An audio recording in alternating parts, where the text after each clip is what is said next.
Salmo 119, do verso 53 ao verso 56. O texto diz assim: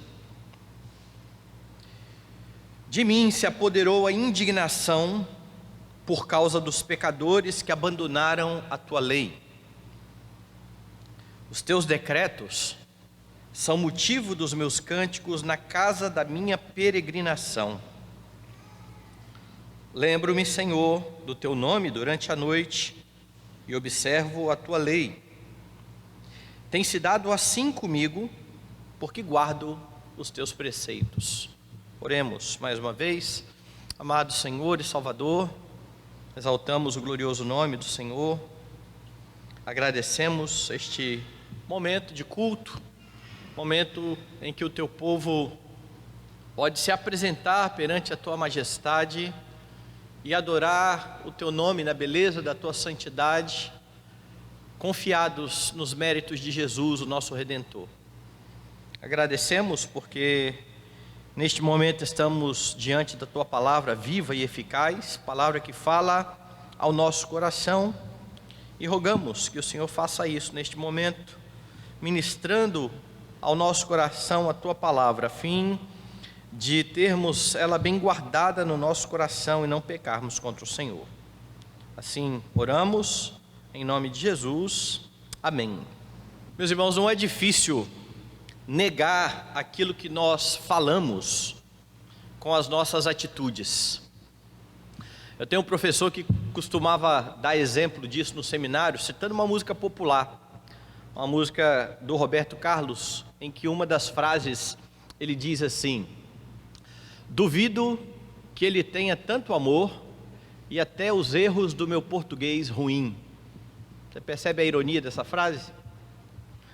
A ironia está no fato de quem fala um português ruim não usar a palavra ruim. Nós falamos comumente ruim, não é isso? Tem até um ditado popular que a gente fala é ruim, hein? Nós não usamos a entonação correta do nome, mas a música, aquele que quer conquistar a moça ou que quer fazer com que ela continue lembrando dele, se compara com um novo amor, dizendo: olha, ele não é tão melhor do que eu, ele não é melhor do que eu, nem no português. Essa é a ideia da música.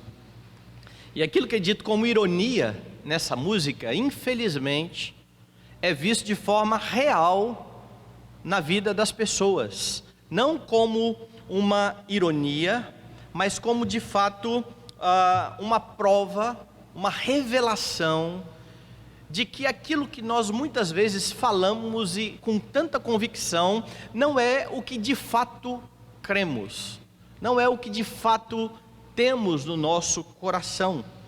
Na maioria das vezes, as atitudes contrárias àquilo que nós falamos revela então uma hipocrisia, uma falta de convicção.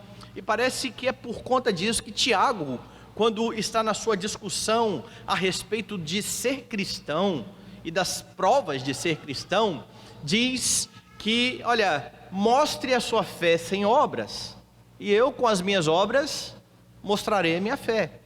Em outras palavras, o que Tiago está dizendo é: não adianta você ficar dizendo que é cristão sem demonstrar isso nas suas atitudes. Eu sou cristão e você verá isso por aquilo que eu faço. É essa a ideia que está presente ali em Tiago. Nós somos chamados a temer a Deus, e todos aqueles que dizem temer a Deus precisam demonstrar isso no seu viver. Não basta falar, é preciso agir como pessoas que temem ao Senhor. E os 4 últimos versículos desta sessão aqui do Salmo 119, lembre-se que nós estamos na 7ª sessão do Salmo, o 7º conjunto de versículos deste Salmo, que vem com cada versículo escrito com a primeira letra de cada versículo, de 8 sessões, de 8 versículos na sessão, escritos com a letra do alfabeto hebraico. Esta é a 7ª sessão. A letra então é a letra Zayin. Todos os versículos dessa sessão começaram com essa letra Zayin. E nestes 4 últimos versículos, você pode aprender como é que você demonstra temor a Deus. O salmista, aqui com as suas atitudes, está demonstrando o seu temor a Deus. E você pode aprender isso com ele. A primeira atitude deste homem que demonstra o seu temor a Deus está no verso 53. Para temer ao Senhor, para demonstrar temor ao Senhor, você precisa se indignar contra o pecado. Eu vou ler de novo o texto. De mim se apoderou a indignação por causa dos pecadores que abandonaram a tua lei. Indigne-se por causa do pecado. Lembre-se que os versículos anteriores mostram o momento de angústia pelo qual passava o salmista. Lembre aí no verso 50 que ele diz: o que me consola na minha angústia é isto, que a tua palavra me vivifica. Ele estava aqui afirmando que os soberbos zombavam dele, mas que ele ainda assim se mantinha fiel à lei do Senhor. Ele também sabia que ao seu tempo o Senhor iria julgar os ímpios. Verso 52.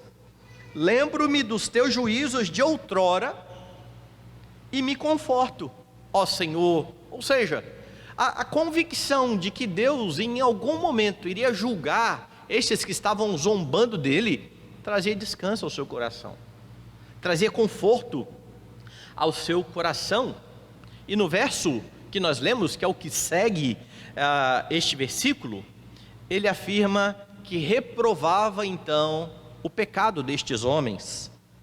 De mim se apoderou a indignação por causa dos pecadores que abandonaram a tua lei. E ele se diz aqui, a ideia do texto é tomado de ira. Essa é a ideia aqui de mim se apoderou a indignação. Senhor, eu estou tomado de ira. Mas a ira deste homem não é primeiramente contra aquilo que estão fazendo contra ele. Lembra o que estão fazendo contra ele? Estão zombando dele. A sua ira não é porque as pessoas estão zombando dele em primeiro lugar. A sua ira é que esta zombaria significa que estes homens estão abandonando a lei do Senhor. É isso que este homem então reflete aqui. A sua ira primeiramente tem a ver com Deus e com a afronta que os homens estão fazendo contra Deus. Ele está de fato irado. E a ira deste homem é uma ira justa, não é uma ira pecaminosa. A ira justa e a ira pecaminosa, elas se diferem por conta da intenção do coração. Nós nos iramos muitas vezes a ponto da Escritura dizer: irai-vos e não pequeis.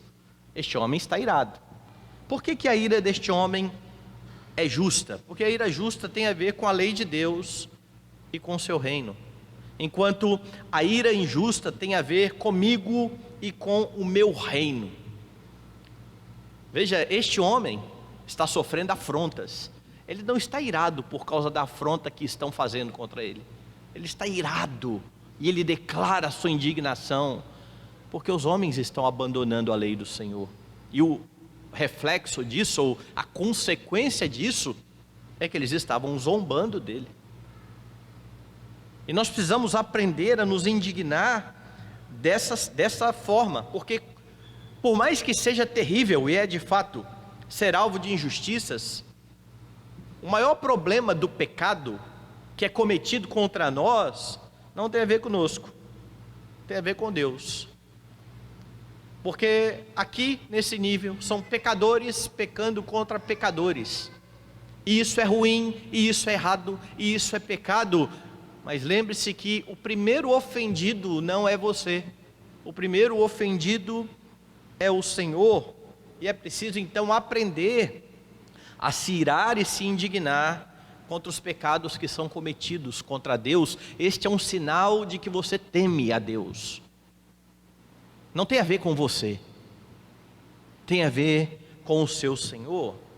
Mas infelizmente, meus irmãos, grande parte, ou talvez a maioria, da indignação dos crentes, não é por causa da ofensa a Deus, não é porque o santo e glorioso Deus está sendo ofendido, mas é porque nós estamos sentindo o peso de pecado de outros. Robert Jones tem um livro precioso chamado Ira, Arrancando o Mal pela Raiz. E ele dá ali 3 aspectos que servem para mostrar a você o que é a ira justa. E então ele diz, olha, a ira justa é aquela que reage contra um pecado real. Eu me iro porque alguém está quebrando a lei de Deus. Não é a minha lei, não é o meu gosto, não é aquilo que eu prefiro. Eu me iro porque pessoas estão quebrando a lei de Deus. Segundo, a ira justa tem o foco em Deus e no seu reino. Terceiro, ele diz, a ira justa é acompanhada e é expressa de forma piedosa. E eu creio que você tem um bom exemplo disso, por exemplo, no Salmo de número 17, ou no Atos, capítulo 17. Dê uma olhada lá, logo no versículo de número 16. Diz assim o texto: este é o momento em que Paulo foge e chega ali em Atenas, e o texto começa dizendo assim: enquanto Paulo os esperava em Atenas, o seu espírito se revoltava em face da idolatria dominante na cidade. A ideia aqui é que Paulo olhou para toda a idolatria e se irou, ele se indignou contra aquilo. E porque, como é que isso se enquadra na ira justa? Pronto, Paulo está irado contra um pecado real. Idolatria é quebra do primeiro mandamento. Paulo está irado porque ele está com foco em Deus e seu reino. Deus está sendo ofendido por pecadores, eles não estão dando glória a Deus. E a ira de Paulo então, ela é expressa de forma piedosa, porque sabe o que Paulo vai fazer depois disso? Ele vai pregar, ele vai proclamar, ele vai chamar os homens ao arrependimento. Então, se a sua ira não reage contra um pecado real, não é contra Deus, o pecado é só contra você, ou é contra um gosto seu, uma preferência sua, e você está com raiva porque alguém não fez o que você gostaria que fosse feito, ou se você não está com um foco em Deus e na sua glória, mas está preocupado só com você, e isso vem acompanhado de pecado, você se vinga, você retalha a pessoa. Essa ira é pecaminosa.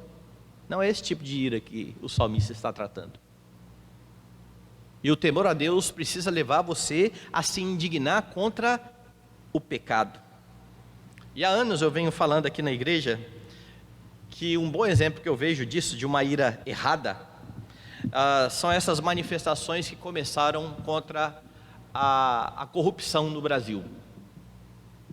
Corrupção é uma coisa ruim, é pecado dos governantes contra Deus.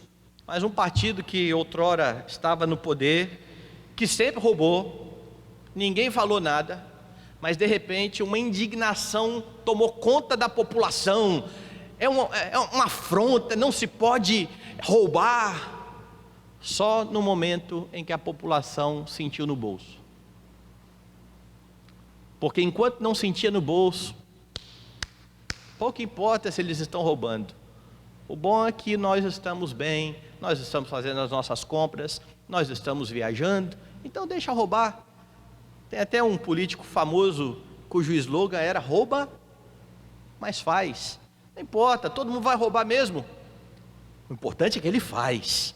O importante é que nós estamos sendo beneficiados. Então, quando o povo se revolta por conta da corrupção, não por causa da corrupção em si, não por causa da afronta dos governantes ao Deus que os estabeleceu, mas porque está doendo no bolso, isso está errado.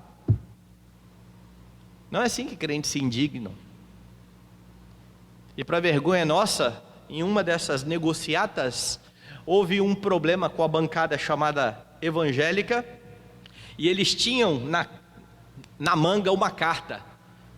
O governo estava agindo errado, e então eles ameaçaram: se não fizerem o que a gente disse, nós vamos entrar aí com um processo. Ora bolas, está errado, entre com processo. Não é carta, não é um jogo de baralho Crentes se indignam por causa do pecado, não interessa se eu vou levar vantagem ou não. Essa é a ira que Deus quer que tenhamos, esta é a indignação que o Senhor nos chama a ter. Agora, quando pessoas que não temem a Deus estão aí revoltadas, iradas, de forma errada, isso nos espanta, porque pecadores estão aí imersos nos seus pecados, estão vivendo de forma ensimesmada, eles de fato não tomam Deus em conta nas suas decisões, mas crentes precisam tomar. Crentes precisam lembrar que a ofensa primariamente é contra o seu Senhor, e é isso que esse homem está fazendo, quando ele olha para as afrontas, para as zombarias que estão fazendo contra ele. Ele diz: eu espero no Senhor, e ao mesmo tempo ele diz: eu estou indignado, estes homens estão quebrando a tua lei, estes homens estão ofendendo o Senhor. Precisamos, irmãos, aprender a nos irar assim, lembrando que o pecado é terrível, primariamente por conta de ser contra um Deus santo. Os cristãos precisam se posicionar contra o pecado, e não só quando isso os afeta, pois todo o pecado é contra o seu Redentor. Se você olhar para Romanos, você ainda vai ter um pouco mais. Veja Romanos capítulo 1. Paulo está discutindo aqui os homens que estão debaixo da condenação de Deus, porque estão cometendo vários tipos de pecado, e a partir do verso 28, ele afirma que estes homens, por desprezarem a Deus, cometeram vários tipos de pecado, e ele então diz no versículo 32 o seguinte: ora, conhecendo eles a sentença de Deus, de que são passíveis de morte os que tais coisas praticam, não somente as fazem, mas também aprovam os que assim procedem. Sabe o que Paulo está dizendo aqui? Pecar é ruim, mas ainda que você não peque, mas aprove o pecado de outro, isso é tão ruim quanto. Se isso é verdadeiro no contexto de homens que estão afastados de Deus, quanto mais verdadeiro isso é, irmãos, quando crentes não ficam indignados por conta dos pecados que estão sendo cometidos contra o Senhor. E o que mostra o temor de Deus no coração do homem é exatamente isso. Há anos atrás, houve uma marcha dessas de orgulho LGBT, não sei o que lá. E numa dessas marchas, alguns manifestantes pegaram símbolos cristãos, pegaram uma cruz e introduziram lá nos seus orifícios. Isso foi terrível. E aí então um monte de gente começou a se indignar, e infelizmente um pastor deu a seguinte palavra: eu não fiquei ofendido, porque para mim o crucifixo, que foi o que eles usaram, não significa nada. O meu Deus não tem a ver com aquilo, com o crucifixo. E essa é uma forma ruim de pensar. Sabe por quê? Porque não leva em consideração a intenção daqueles que fizeram isso. É como se alguém pegasse, por exemplo, a foto da mãe de alguém aqui, e olhasse e falasse assim: olha aqui a foto da sua mãe, cuspisse, rasgasse e pisasse. E você falasse: não é minha mãe mesmo, é só um pedaço de papel. Ou uma foto de outra mulher qualquer que seja, dizendo: olha, essa é sua mãe, cuspiu. Você vai levar em conta a afronta, não por causa da imagem que está ali, aquela de fato não é sua mãe, mas a intenção deste que está dizendo para você: aqui está sua mãe, eu vou cuspir nela. A intenção dele é ruim, e você vai se indignar contra isso. Como é que nós não vamos nos indignar contra a afronta ao nosso Deus? Porque os símbolos que estão sendo usados, eu não concordo com isso mesmo. Eu estou desprezando a intenção do coração. Precisamos aprender a nos indignar como crentes, à semelhança do salmista, no salmo que nós lemos aqui, o salmo de número 139, onde ele diz assim, nos versos 19 em diante: Tomara, ó Deus, desse cabo do perverso. Apartai-vos, pois, de mim, homens de sangue, eles se rebelam indiciosamente contra ti. E como teus inimigos falam malícia, não aborreço eu, Senhor, os que te aborrecem, e não abomino os que contra ti se levantam. Percebe a ira?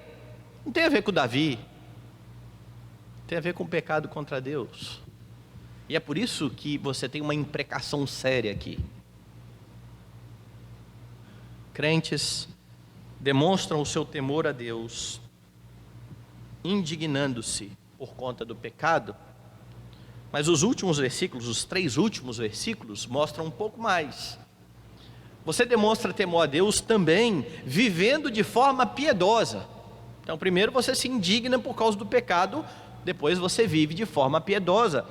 Dos versos 54 ao verso 56 é isso que nós temos. Veja, ao mesmo tempo, este homem está irado porque homens estão desprezando a lei de Deus, porque Deus está sendo afrontado. Ele demonstra atitudes contrárias.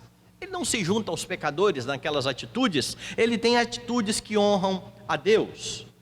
Enquanto os pecadores estão abandonando a lei do Senhor, veja como ele se refere à lei no verso 54. Os teus decretos são o motivo dos meus cânticos na casa da minha peregrinação. Viram o contraste?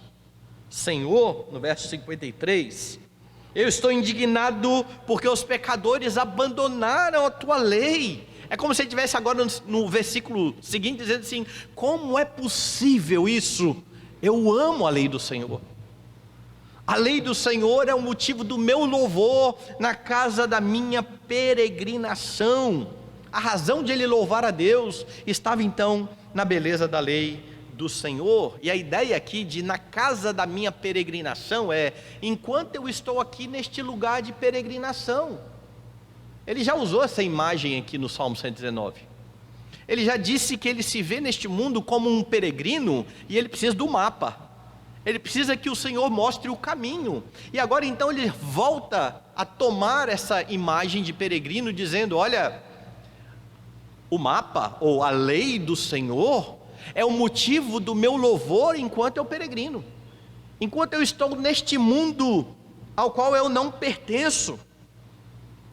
A ideia então é que eu caminho neste mundo, o meu foco está no Senhor. O meu foco não está nas coisas desse mundo. E meus irmãos, é assim que você demonstra temor a Deus na sua peregrinação. Você precisa manter os olhos no Senhor e na sua vontade revelada. E quando você mantém a lei de Deus no seu coração, você tem condição de adorar ao Senhor, independente das circunstâncias. Esse salmista já disse: eu estou sendo alvo de zombaria.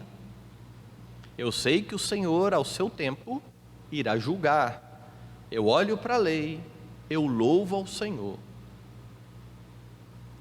Só olhando para o Senhor e para a sua lei, você consegue agir dessa forma.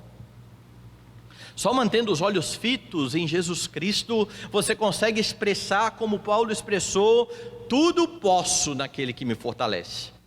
Independente das circunstâncias, humilhado, exaltado, fome, abundância, eu posso tudo, porque o Senhor me fortalece.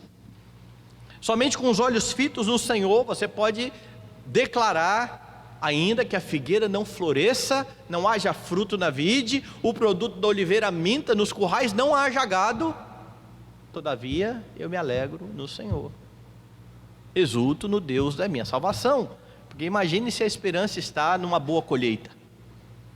Assim que a colheita não vier, o coração estará entristecido. Mas eu estou olhando para a colheita, com os olhos fitos no Senhor. E quando você faz dessa forma, você declara como Jó: Deus deu ou Deus tomou. Bendito seja o nome do Senhor. Focado na palavra de Deus, você encontrará sempre motivos para dar a Ele glória. E aí você precisa lembrar dessa sua peregrinação. Nós somos estrangeiros aqui nesse mundo, peregrinos, este não é nosso lugar. Nós estamos indo para a nossa casa, e enquanto você caminha neste mundo em trevas, a palavra do Senhor vai lembrar a você qual é a sua verdadeira pátria. Porque se a palavra do Senhor não estiver no seu coração, logo, logo, você vai querer cidadania desse mundo. Não troque a cidadania celestial pela cidadania desse mundo. Lembre de onde você é, e aí então você louva a Deus. Eu lembro que quando eu morava em São Paulo, eu saí do Espírito Santo com 24 anos para ir para o seminário. E aí em São Paulo, você tem tudo diferente, né? Comida diferente, produtos diferentes. E um dia, chegou lá no seminário uma caixa grande, que a SAF mandou. Beleza, recebeu o presente da SAF. E dentro daquela caixa tinha produtos que a gente compra por aqui, que não tinha lá em São Paulo. Um deles era requeijão Celita. E eu brincava dizendo que requeijão Celita tem gostinho do Espírito Santo. Eu estava conversando com um amigo meu que mora nos Estados Unidos. Ele disse o seguinte: hoje é mais comum você ter supermercados lá nos Estados Unidos com um monte de produto brasileiro, mas antes era difícil. Então o pessoal que ia para os Estados Unidos morria de saudade. Então ia alguém para os Estados Unidos, eles pediam: traz para mim o feijão, traz para mim não sei o que lá. E quando eles comiam aquilo lembrava do Brasil. Nós somos assim. Algumas coisas têm o poder de trazer à nossa mente a lembrança daquele nosso lugar. É isso que o salmista está dizendo: Senhor, eu estou nesse mundo, e o que me lembra da minha pátria é a tua palavra. A palavra de Deus te dá o gostinho do céu, ou o gostinho do seu lugar de origem, da sua pátria. É por isso que você não pode deixá-la de lado. É por isso que você não pode se esquecer dela. O salmista continua, e no verso 55 ele afirma que ele lembrava da palavra do Senhor durante a noite. Veja lá: lembro-me, Senhor, do teu nome durante a noite e observo a tua lei. Veja que interessante. Este homem está sendo alvo de zombarias, este homem está sendo alvo de perseguições, e não é incomum num tempo em que você vive dessa forma. Pessoas estão caluniando você, ou você está passando por um momento onde elas estão te perseguindo. Não é incomum quando você coloca o seu travesseiro lá, a sua cabeça lá no travesseiro, começar a pensar nisso o dia inteiro. Aquilo que passou do dia inteiro volta à sua mente. Muitos não conseguem nem dormir, muitos perdem de fato o sono. E ele está dizendo assim: quando eu deito, eu lembro de Yahvé. É a palavra que aparece aí no versículo de número 55. É por isso que está em caixa alta na sua Bíblia. Lembro-me do Senhor, ou lembro-me de Yahvé.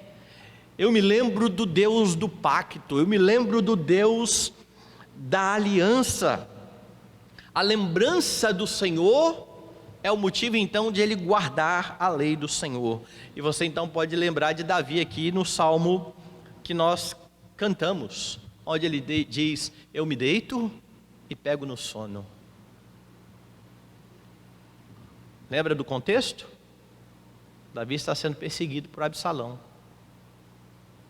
O filho do rei tem um exército, a ponto de Davi dizer: Senhor, como tem crescido o número dos meus adversários. São muitos os que se levantam contra mim, são muitos os que dizem: não há salvação para ele em Deus. O Senhor é o meu escudo, eu deito e pego no sono. Às vezes a gente pede o sono por coisa tão menor do que isso. Davi descansa. E aqui no Salmo 139, este homem, em meio às zombarias que está vivendo, diz: eu me lembro de Yahvé. E porque eu me lembro de Yahvé, eu guardo a lei de Yahvé. Uma das marcas da vida piedosa é essa constante lembrança do Senhor. é essa constante lembrança daquilo que o Senhor já tem feito na vida. E é interessante, porque você tem um contraste aqui. Este homem não deita e fica remoendo em seus pensamentos aquelas pessoas que estão zombando dele. Seus pensamentos estão focados em Yahvé. Não importa. As pessoas estão zombando contra mim, mas eu trago na minha memória o meu Senhor. E essa precisa ser a motivação para você observar a lei, para você guardar a lei do Senhor, porque ela nunca pode ser guardada corretamente sem a lembrança de Cristo, sem ter o Senhor como foco, porque sem o Senhor e sem a motivação santa de honrar o Senhor, a guarda da lei não passa de regras de comportamento, que não são ruins não, viu? São boas, porque como eu já disse várias vezes aqui, elas expressam o caráter de Deus e a forma como Deus quer que os homens se comportem. Entretanto, Deus não quer simplesmente que homens se comportem corretamente. Estes homens precisam se comportar corretamente por uma razão correta no seu coração, a glória de Deus. Eu não me comporto corretamente para ter benefício daquilo, mas para honrar o meu Senhor, e é isso que você tem aqui no verso 55, eu me lembro de Yahvé e guardo a lei. As duas coisas estão conectadas, é preciso fazer o que é certo, pela razão correta. Lembre-se então que o Senhor ajudará você a ter a lei guardada no coração, e isso ajuda até você a se indignar corretamente por causa do pecado, porque se a lembrança de Yahvé está sempre na sua mente, você vai lembrar que os pecadores estão ofendendo a Yahvé, ao Senhor de toda a glória. Você precisa ter em mente a gloriosa verdade de que Jesus Cristo um dia foi punido por causa dos pecados, e isso vai mudar a sua visão da lei santa de Deus. Você vai querer observar essa lei, porque quebrar a lei é afrontar aquele que morreu por causa dessa quebra de lei. É por isso que você nunca deve divorciar a lei de Deus da lembrança do seu Redentor.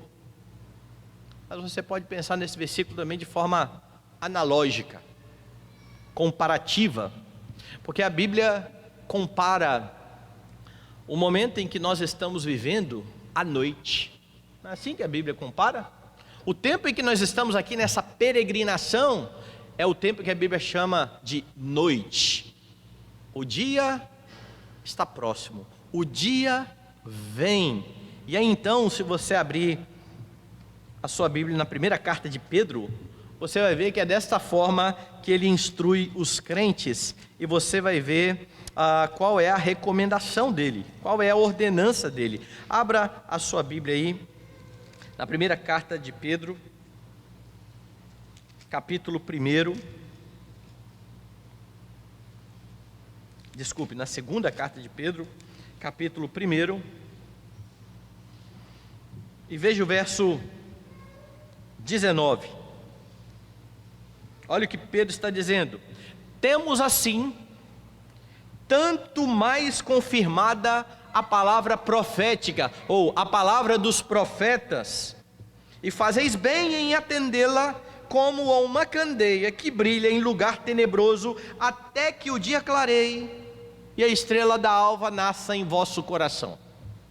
Aí o que Pedro está dizendo aqui, veja, ele está falando aos crentes que quando eles apresentaram o Evangelho, no verso 16, eles não fizeram isso inventando histórias.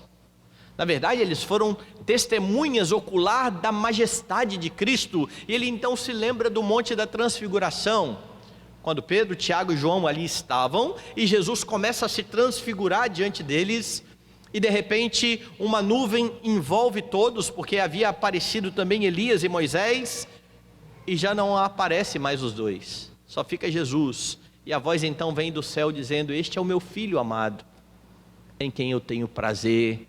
E estes homens estão extasiados com tudo isso, e Pedro está lembrando disso. Nós apresentamos o Evangelho baseado naquilo que nós vimos, mas isso que nós vimos confirma a palavra dos profetas, que é o texto que eu li. Temos assim confirmada a palavra dos profetas, ou seja, toda a escritura do Antigo Testamento. E Pedro diz: e vocês fazem bem em atender a palavra dos profetas. Por quanto tempo, Pedro? Ele diz: até que o dia clareie. Porque a palavra dos profetas, a escritura, é como uma lâmpada, é como uma candeia em local tenebroso. Qual é o local tenebroso? É esse mundo em trevas. Nós estamos na noite e nós precisamos da lanterna. Ele diz: a palavra é essa lanterna, e vocês precisam se apegar a essa lanterna até que o dia clareie e a estrela da alva nasça em vosso coração. Sabe quem é a estrela da alva? É só você ir lá em Gênesis. Uma estrela procederá de Jacó. Pedro está se apropriando desta figura e dizendo: nós nos apegamos à palavra de Deus até que Jesus venha. Como crentes tementes a Deus, é assim que nós nos portamos diante da palavra do Senhor.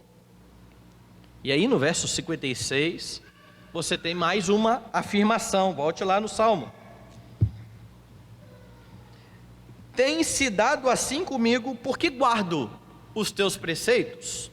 E eu gosto muito da forma como esse texto está traduzido na NVI. Na NVI eles traduziram assim: esta tem sido a minha prática, obedecer os teus preceitos. E então ele termina essa sessão reafirmando uma verdade: Senhor, eu tenho me esforçado por cumprir a tua palavra. A minha prática tem sido essa. Ou seja, o salmista está lembrando aqui que não é uma questão pontual a guarda da lei. Ele não vai obedecer a Deus porque as coisas estão indo ruim, indo mal, como muitos fazem. Começam a viver uma vida de impiedade, aí as coisas começam a ir mal. Não, Deus, eu vou obedecer a sua lei. Não, ele está dizendo: a minha prática tem sido essa. E apesar dessa prática, ele está sendo perseguido. Apesar de ser um homem piedoso, os homens estão zombando dele. Mas ele não arreda da lei do Senhor. O salmista então está provando aqui a sua vida de piedade. Ele tem continuamente obedecido aos mandamentos. Então perceba o que foi descrito aqui de uma vida piedosa, contrasta com aquilo que foi reprovado lá no verso 53.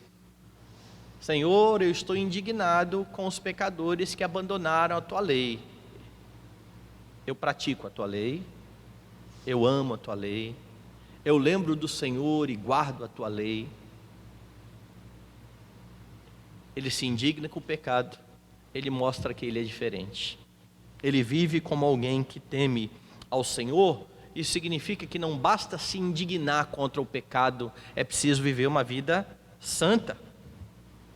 Isso precisa ser lembrado porque muitos crentes estão negando a sua profissão de fé com as suas obras. Cuide para não ser um desses. Cuide para não ser um crente que vive aí reprovando o pecado alheio enquanto está vivendo em pecado. Cuide para não fazer como Davi, que estava escondendo o pecado lá pelo menos durante 9 meses.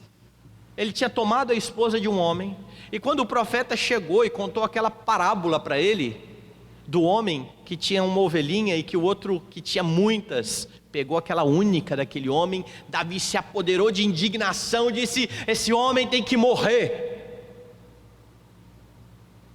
Você é o homem. Mas não é curioso?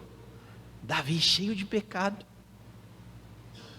irado contra o pecado do homem que pegou uma ovelha do outro, enquanto ele tinha tomado a esposa do seu guarda, daquele que trabalhava para ele. E por vezes, meus irmãos, nós vamos ficando com a consciência tão cauterizada, E nós sabemos o que é certo e o que é errado. E nós conseguimos olhar para os nossos irmãos, conseguimos olhar para aqueles que estão um pouco mais afastados de nós e dizer: está tudo errado, enquanto não temos a mesma atitude para com o nosso pecado. Reprovamos os outros, caímos nos mesmos erros. Você vai demonstrar temor a Deus buscando a todo tempo uma vida piedosa que consiste em lembrar do Senhor, louvar a Deus por sua providência, guardar no seu coração a lei do Senhor, que precisa ser a sua prática, continuamente a sua prática. Como é que você demonstra temor a Deus? Bom, o salmista diz: indigne-se por causa do pecado. Pecado não é coisa banal. Deus se ira contra o pecado. E a maior prova da ira de Deus contra o pecado foi enviar o seu Filho a fim de punir em Jesus Cristo os pecados do seu povo. Foi essa a solução de Deus quando Ele se irou contra o pecado. A atitude foi de cravar na cruz os pecados. E por causa do pecado, o seu Redentor, o Senhor Jesus Cristo, foi moído pelo seu Pai.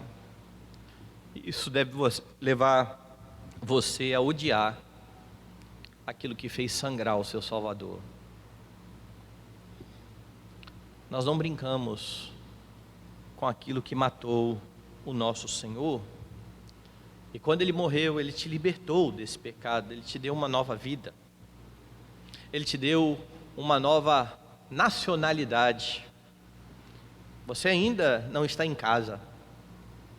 Você ainda vive nesse mundo em trevas. Você está indo para a sua pátria. Mas enquanto você está indo, você já tem condições de demonstrar temor ao Senhor vivendo dessa forma piedosa. Porque ao morrer para que você tenha vida, Jesus deu a você condições de amar o Senhor.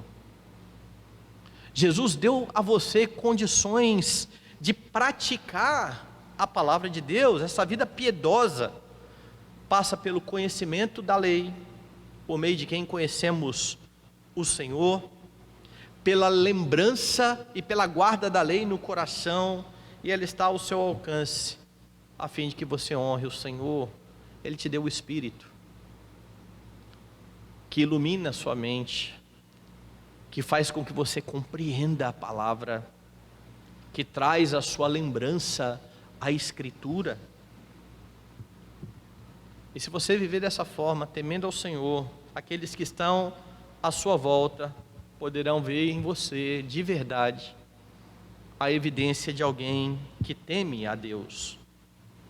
Vão ver em você o ódio pelo pecado, não primeiramente por causa das consequências que você está sofrendo, não porque o pecado está sendo ruim para você, mas porque primeiro o pecado, que é ruim para você, é uma ofensa ao seu Deus, que está cuidando de você, que está conduzindo a sua vida.